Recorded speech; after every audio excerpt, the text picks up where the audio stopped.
warahmatullahi wabarakatuh. Saya Hanifah Zain Maskuri, mahasiswi fisioterapi Universitas Airlangga. Pada kesempatan kali ini saya akan menyampaikan materi mengenai microwave diathermy. Dimulai dari definisi. Microwave diathermy adalah salah satu gelombang elektromagnetik dengan panjang gelombang 12 cm dengan frekuensi 2450 MHz. Selanjutnya indikasi.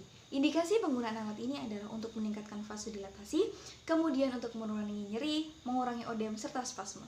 Selanjutnya ada kontraindikasi. Kontraindikasi absolut penggunaan alat ini adalah adanya keganasan, adanya logam dalam jaringan, serta penggunaan pacemaker. Selanjutnya, kontraindikasi yang relatif adalah area mata, area kemaluan, serta area abdomen. Selanjutnya ada prinsip kerja alat. Arus mengalir menuju emitter melalui kabel koaksial. Kabel koaksial ini diselubungi oleh isolator serta logam berjajaran yang menyebabkan kabel output dan kabel bolak-balik mesin.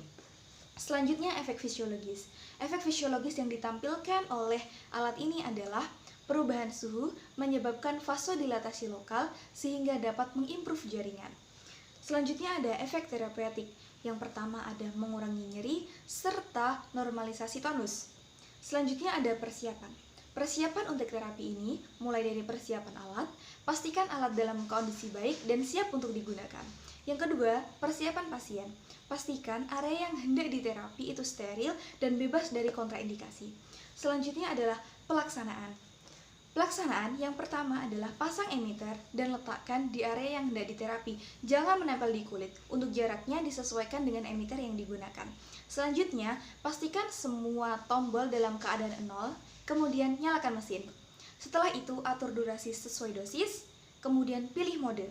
Mode kronis menggunakan mode continuous dan akut menggunakan mode pulse. Selanjutnya, putar perlahan intensitas yang hendak digunakan sesuai dengan dosis dan sesuai dengan kehangatan yang telah dirasakan oleh pasien. Setelah itu, tunggu reaksi dari pasien. Jika sudah selesai, istirahatkan pasien, kembalikan alat dalam keadaan 0 dan matikan. Untuk dosis penggunaan alat ini, untuk dosis akut menggunakan dosis yang rendah, yakni submitis sampai mitis, dengan durasi 3-10 menit, kemudian dalam seri 6-10 sesi. Untuk dosis kronis bisa menggunakan normal ke fortis atau 2-3 untuk durasinya 15-20 menit dan dapat dilakukan 2-3 kali dalam 1 minggu. Terima kasih dari saya. Wassalamualaikum warahmatullahi wabarakatuh.